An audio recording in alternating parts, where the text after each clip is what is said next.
The moment the wine touched my lips, Daniel's hand crushed mine under the table. His whisper cut through the air like a knife. "Spit it out and play dead."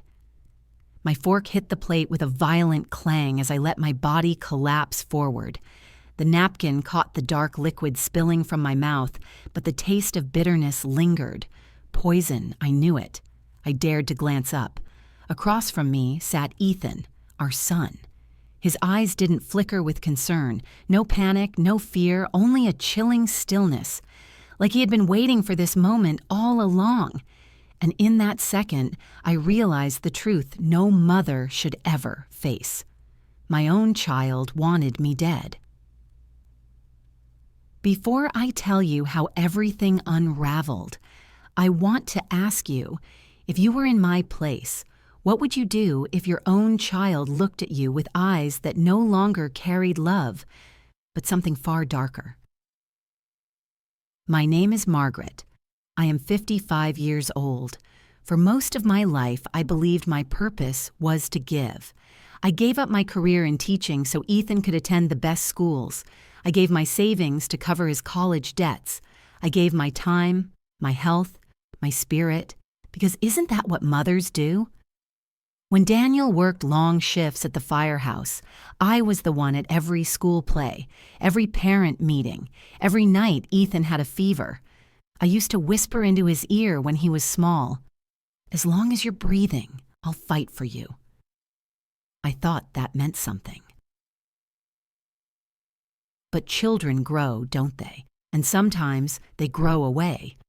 When Ethan turned 20, I noticed the first shadows. He became guarded, his words sharp, his tone tinged with something between resentment and entitlement. He no longer wanted to sit at the dinner table with us.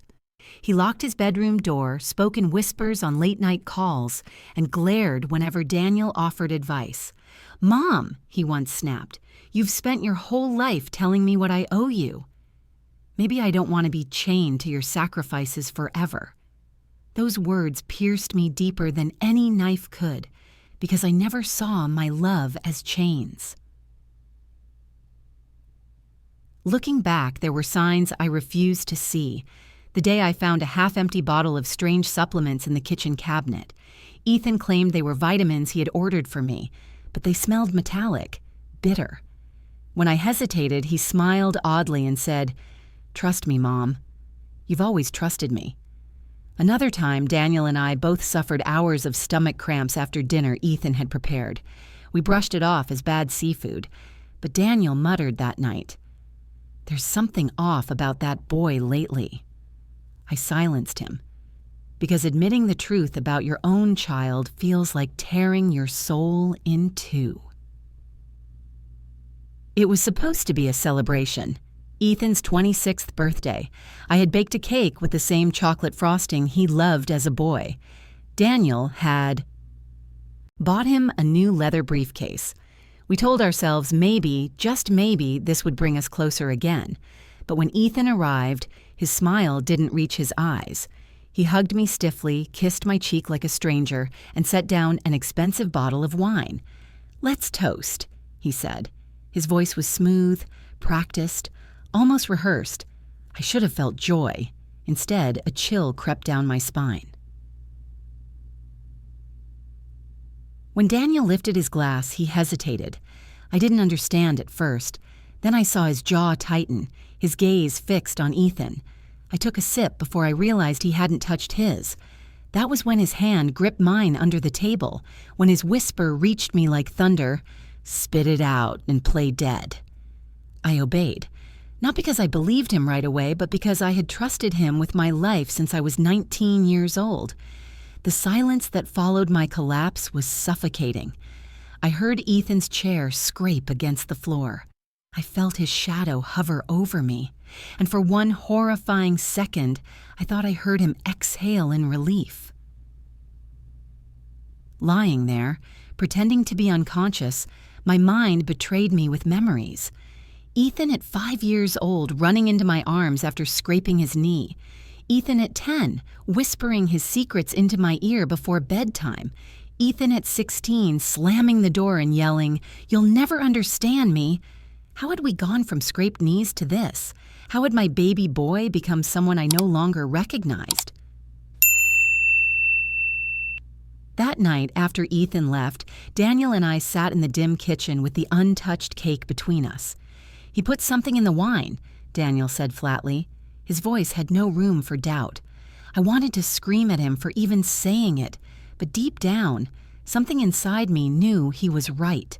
When I rinsed the glass, the smell was acrid, chemical. My stomach turned. "Why would he do this?" I whispered. My throat burned. Daniel shook his head. "That's what we need to find out." Maybe you've lived through something similar. Betrayal not from an enemy, but from someone you raised, someone you trusted more than anyone else. Tell me, have you ever felt that kind of heartbreak? I didn't sleep that night. I sat in Ethan's old bedroom staring at the dusty trophies from his childhood, the books I once read aloud to him, the quilt I sewed by hand. The next morning, while taking out the trash, I noticed something crumpled in the bottom of the bin, a receipt for chemicals. Not vitamins, not medicine, chemicals. My hand shook as I held it, the first undeniable proof that what Daniel whispered wasn't madness. And yet, even then, I told myself, there has to be another explanation. But deep down, I already knew. The boy I had given everything to had decided our lives were expendable. The taste of that poisoned wine lingered long after dinner. For 2 days, I moved through the house as if waiting for it to speak. Every cupboard door seemed to hold its breath. Every clink of glass made my shoulders tighten. Doubt wasn't a stain to be scrubbed away.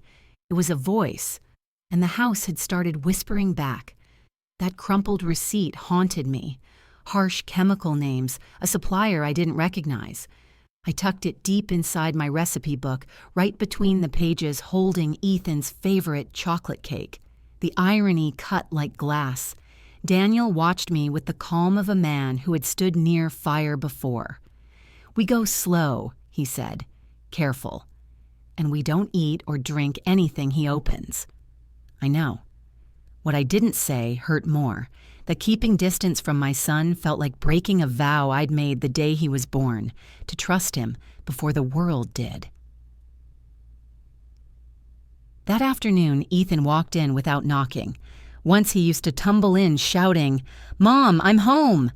Now it was just the rattle of keys, the hush that followed. He set groceries on the counter and pulled out a jar. "For your heart," he said lightly. "Omega something." He shook 2 capsules into my hand. "You're always forgetting to take care of yourself." The pills glistened like trapped amber. "I'm careful," I murmured, setting them by the sink. His eyes stayed on me, measuring, not loving. He reached for the kettle. Daniel's voice cut in. "We're fine, son." "We've got our own tea." Ethan's smile flickered. "You don't have to be so suspicious." The word sliced. Suspicious. Something no family should ever have to say. When he left, Daniel wrapped the pills in a paper towel and slipped them into a pill bottle. "It's not proof," I whispered. "No," he said, "not proof." A pattern mini cliffhanger. How many patterns would it take before it was too late? The next morning, a chrome latch glinted on our pantry. "Ethan's doing." The key now dangled on his ring. "Mice," he said casually. "I'll handle the food. Less waste." He winked as though we shared a secret. I didn't laugh.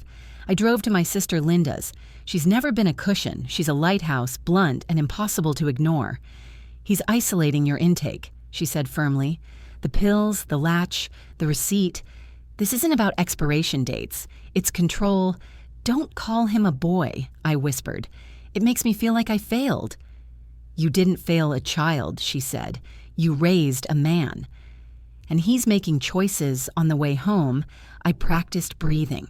4 counts in, 4 counts out, just as when I was in labor with Ethan. Back then, I breathed him into the world. Now I was breathing through the possibility that he wanted me gone. Sunday dinner. Roast chicken carved by Daniel.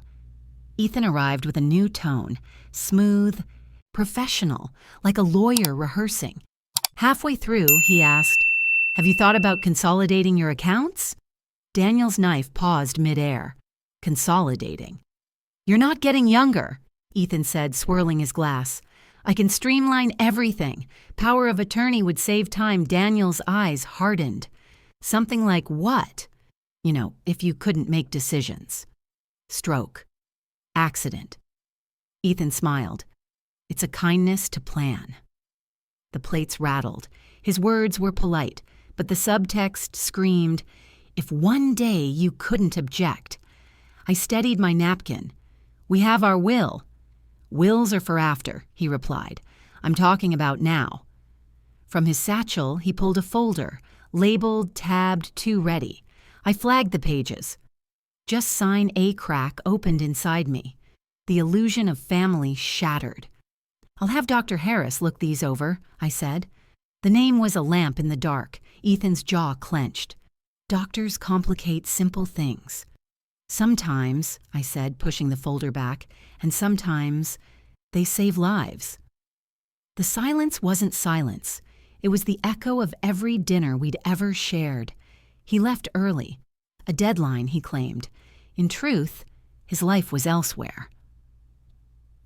That week brought small invasions. Bottles moved, tea replaced, a list taped to the fridge.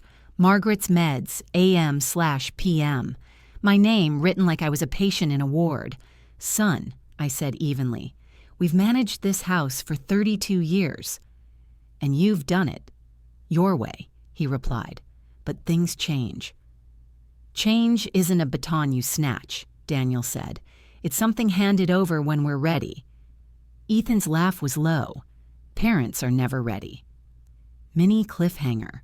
Cruelty, spoken like reason, cuts the deepest. Thursday, I visited Dr. Harris under the pretense of routine. He'd been Ethan's doctor since childhood. "You're pale." "Losing weight," he observed. "I'm tired." "I don't sleep well." "Any nausea?" "Sometimes."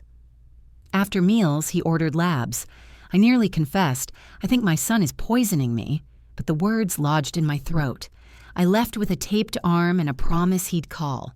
In the parking lot, I wept quietly, angrily. Not for losing Ethan, but for losing the boy he once was. Friday night, Ethan breezed in with a too bright smile. "I booked a tasting." "Prefix. You'll love it." "We're cooking at home," Daniel said evenly. Ethan's smile cooled. He leaned close. "You look tired, Mom." "Maybe rest. I'll handle things better if you rest." The words curdled. Rest, so someone else could move the pieces. Later, while hiding another note in my recipe book, the receipt slipped free. For the first time, I noticed the fine print. Not for household use. My breath caught. The phone rang. Caller ID, Dr. Harris. "Margaret." His voice was careful. "Your labs are concerning." "Come in tomorrow." Alone, if possible, I glanced toward the hallway. Ethan's door glowed like a watchful eye. "Yes," I whispered. At midnight, I stood at the sink. Moonlight carved a reflection, a woman standing, a house holding its breath, and a son whose footsteps had learned to sound like care. The boards creaked. Ethan's shadow stretched along the floor like a question mark. He paused, then moved on. I leaned over Daniel, asleep in his recliner, a knife resting on the side table like a talisman. "Tomorrow I'm seeing the doctor," I whispered. He stirred. "I'll drive." "No," I said. My voice was different now, final. "I need to go alone." I slid the capsules into an envelope, writing, "For Dr. Harris," sealed it with the heel of my hand. The refrigerator hummed, the clock ticked. Then Ethan's voice through the wall, "It'll be soon." I just need signatures. I didn't need to hear more. I straightened, heavy but resolute. "I am awake," I said into the silence, as if the house itself needed to know. The morning light that filtered through my curtains felt sharp, almost accusing. I dressed carefully, choosing a plain blouse and cardigan, as if armor could be woven from fabric. Daniel offered to drive me to Dr. Harris's office, but I shook my head. This was something I had to do on my own. A mother has many duties, but sometimes she must carry a truth alone before it can be shared. I slipped the envelope with the capsules into my handbag and kissed Daniel's cheek. "Keep the doors locked," I whispered. His eyes searched mine, but he didn't argue. He has always known the weight of silence. Dr. Harris greeted me in the small examination room with the familiarity of someone who had once given Ethan lollipops after vaccines. He closed the door gently, sat opposite me, and tapped the lab results on his desk. "Margaret," he said softly, "your blood work shows compounds that shouldn't be there. Low-dose exposure." Repeated. The room tilted. So it isn't, not food poisoning, not stress. This is deliberate ingestion. I slid the envelope across the desk. He opened it, tipped the capsules into a small dish, and frowned. "I'll run these. But I can tell you already, they're consistent with what we found in your system." I wanted to scream, to deny, to run. Instead, I folded my hands like I was back in church. "It's my son," I said, the words barely leaving my throat. "I can't prove it, but I know." Dr. Harris didn't flinch. Sometimes knowing is enough to keep you alive. But for others to believe it, we'll need evidence. He leaned forward. "Do you have anyone you trust who can stand with you?" I thought of Linda, my sister who had warned me, who never softened her truths, even when I begged for gentleness. "Yes," I whispered. "Bring her in," he said. "And Margaret.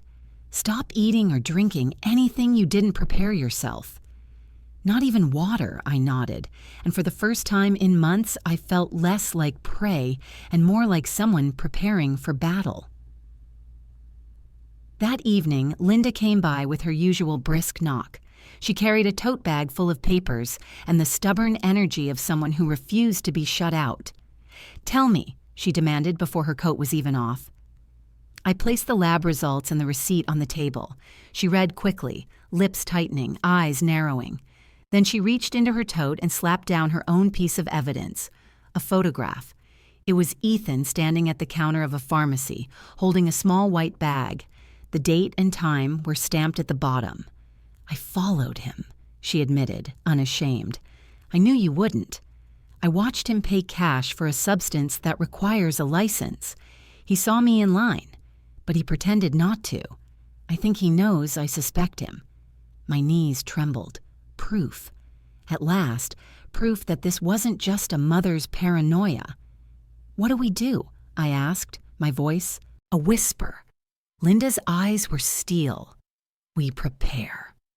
And when the moment comes, we don't blink." Days passed, each one heavier than the last. Ethan visited more frequently, hovering, reorganizing, suggesting. His words dripped with politeness but carried the weight of control. One night, while tidying his old room, I found a folder wedged beneath his mattress. Inside was a sheaf of papers, copies of our deed, our insurance, and, my heart stopped, a draft of a will. Our signatures had been forged, shaky imitations of our hands. In this will, Ethan was listed as sole beneficiary. No mention of Linda, no mention of Daniel's charities, just him. My breath caught. My body shook. I pressed the papers to my chest and staggered to the kitchen, where Daniel sat reading the newspaper. He looked up, saw my face, and the color drained from his. "We can't ignore this anymore," he said. His voice was grave, final.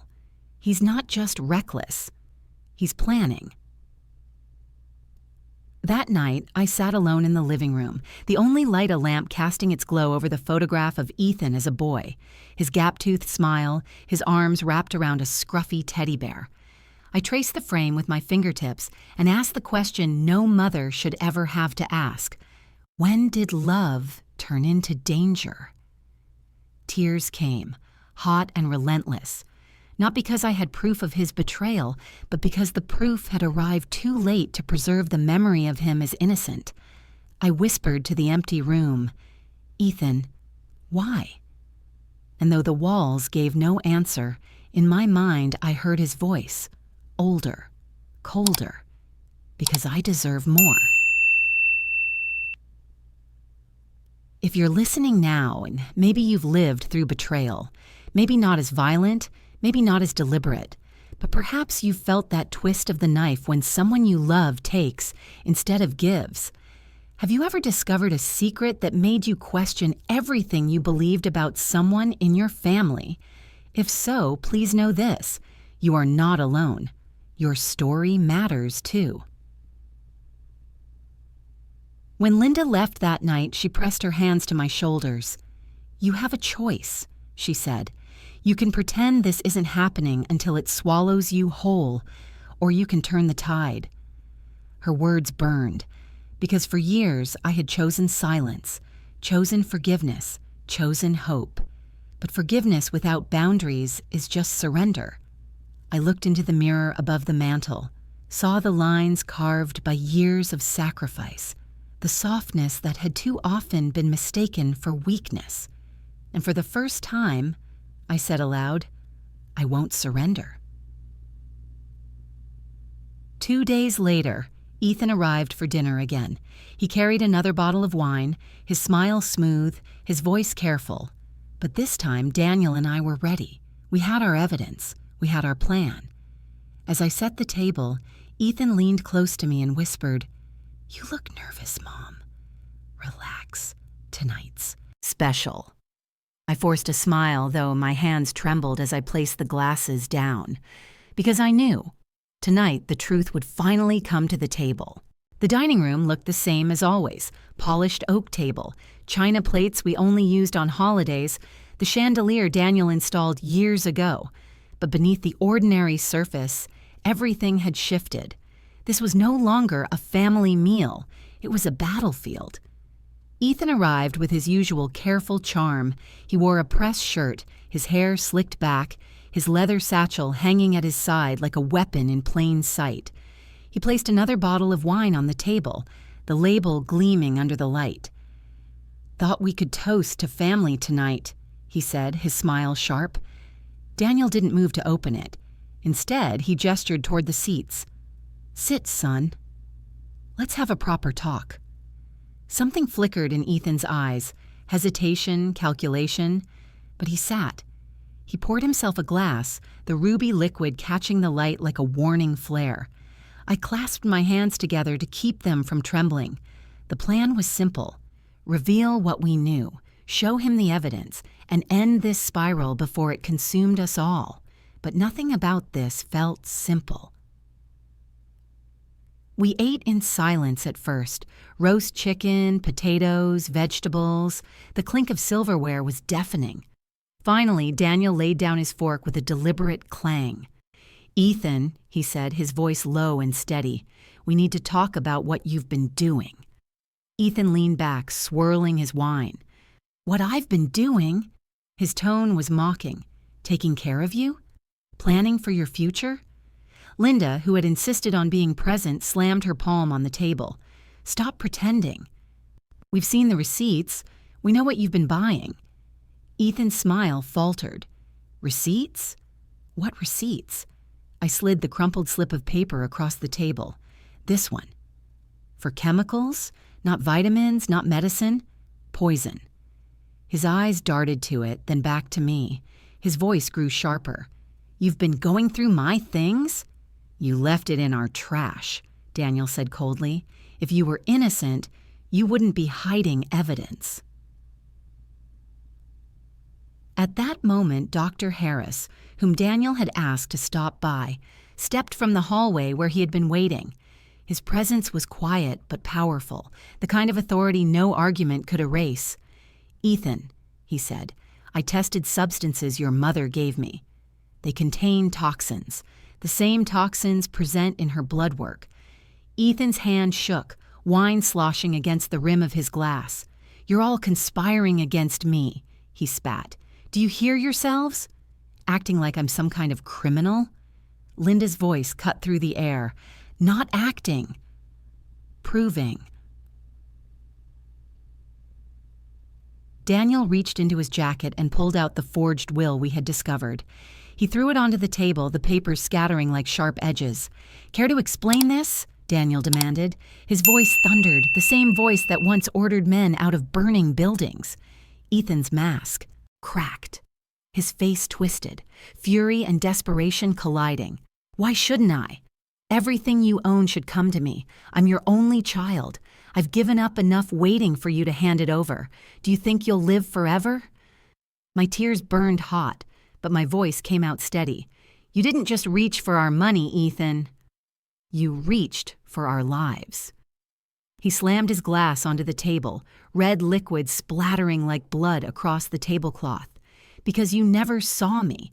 You saw a project, a burden, a reminder of your sacrifices. I deserve more than scraps of attention." I stood, my chair scraping against the floor. "You are not invisible to me. You are my son. But love is not a license to kill. You poison the very people who gave you breath." The room was frozen. Ethan's chest heaved, his hands clutching at the table as though it could hold his unraveling together. For a second, he looked less like a man and more like the boy who once begged me to check for monsters under his bed. Then the sirens outside pierced the night. Daniel had already called the authorities. 2 officers entered, their footsteps heavy, their presence undeniable. Ethan's face drained of color. "This is insane," he muttered as the cuffs closed around his wrists. "You'd betray your own son?" I looked at him through tears that blurred everything into shapes and shadows. "No, Ethan, you betrayed yourself." If you were sitting at that table watching your child taken away, what would you feel? Rage, relief, grief so heavy it hollowed you out. Tell me, could you turn your child over to the law if it meant saving your own life? Because that's what I did, and I am still learning how to live with it. As the officers led Ethan away, he twisted in their grip, shouting over his shoulder, "You'll regret this. You'll die alone without me." Daniel stood, his arm around my shoulders, his voice like iron. "Better alone with dignity than together with poison." Ethan's words echoed down the hall until the door slammed shut. I collapsed into the chair, my body trembling, my heart shattered. But beneath the sorrow was a current of something else. Resolve. For the first time in months, I was not waiting to die. I was alive. The house was quiet again, too quiet. After the officers took Ethan away, the walls seemed to exhale, the air lighter yet lonelier. I walked through each room as if touching the familiar furniture could anchor me back to a reality that made sense. But nothing felt the same. The dining table still bore the scar of that night, the wine stain, deep red against the white cloth. I didn't scrub it out. I couldn't. It was no longer just a stain. It was a reminder, a truth written in color. Daniel found me standing there, clutching the edge of the table. "Let it be," he said softly. "Not everything needs to be erased." I nodded, though my throat burned. He was right. Some scars are meant to remain so we don't forget what they cost us. The days that followed were filled with silence. I kept expecting to hear Ethan's footsteps in the hallway, the clatter of his keys, his voice calling Mom, like he used to when he was small, but the house answered with nothing but echoes. Linda stopped by often, bringing casseroles and her steady presence. She wasn't the type to comfort with hugs, but with honesty. "You did the only thing you could," she told me, looking straight into my eyes. "He crossed the line." Blood doesn't excuse betrayal. I wanted to believe her. But part of me, the part that once rocked Ethan to sleep, the part that stitched his Halloween costumes by hand, still asked if I could have saved him from himself. Daniel was less tormented. "We stopped a fire before it consumed everything," he said. "We did what firefighters do. We contained it." But a mother doesn't think in flames and water. She thinks in lullabies and scraped knees, and I knew I'd spend the rest of my life wrestling with that difference. One morning, I opened the pantry, the same one Ethan had once locked, and stood staring at the jars. Each one gleamed in the sunlight, harmless, ordinary. For weeks, I hadn't trusted even the simplest things: water, tea, bread. Now I poured myself a glass of water straight from the tap and drank, slowly, steadily. My throat tightened, not from poison, but from the memory of fear. And when the glass was empty, I realized I could trust again, at least myself. I sat by the window, pen in hand, and began to write. Not a diary, not letters to Ethan, but lessons I wanted to leave behind. Sacrifice does not mean blindness. Love is a gift, but trust must be earned, even by family. Respect isn't given by blood. It's earned through kindness and truth.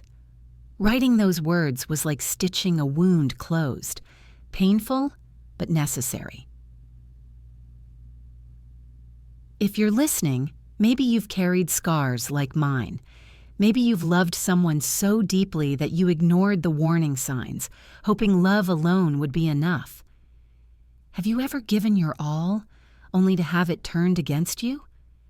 I want you to know, you are not weak for loving.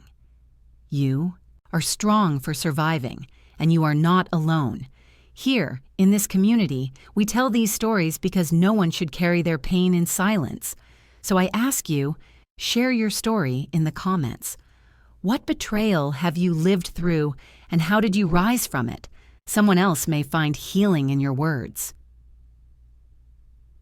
On the third Sunday after Ethan's arrest, I gathered every photograph of him. Baby pictures, school portraits, graduation smiles. I placed them in a wooden box and tucked it into the back of my closet, not to erase him, but to put the past where it belonged, behind a closed door. I kept one picture on the mantel. Ethan at 5 years old holding his teddy bear, eyes bright with innocence. That was the boy I loved, the boy I will always remember, the man he became. Well, that is a different story, one that ended the night the sirens came. Daniel stood beside me, his arms strong around my shoulders. "We still have each other," he whispered, "and that has to be enough." I leaned into him, letting his steadiness steady me. For the first time in months, I believed him. The next morning, I opened the curtains wide. Sunlight flooded the living room, warm and golden, like a promise. I took the framed photo from the mantel, kissed it once, and placed it gently into a drawer.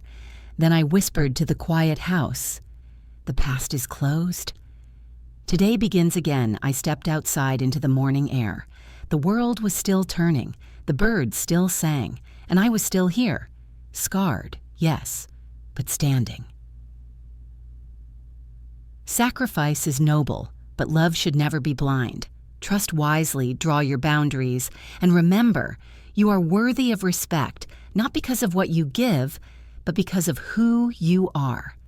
And if this story touched you, please share your thoughts below. If you were in my place, what would you have done? Would you have found the strength to turn your own child over to justice? Don't forget to subscribe to Silent Tear Stories and ring the bell icon so you won't miss more stories of sacrifice, betrayal, and the unexpected twists of fate. Because here, every tear is seen, every scar honored, and no one suffers in silence. And if this story touched you, please share your thoughts below. If you were in my place, what would you have done? Would you have found the strength to turn your own child over to justice? Don't forget to subscribe to Silent Tear Stories and ring the bell icon so you won't miss more stories of sacrifice, betrayal, and the unexpected twists of fate. Because here, every tear is seen, every scar honored, and no one suffers in silence.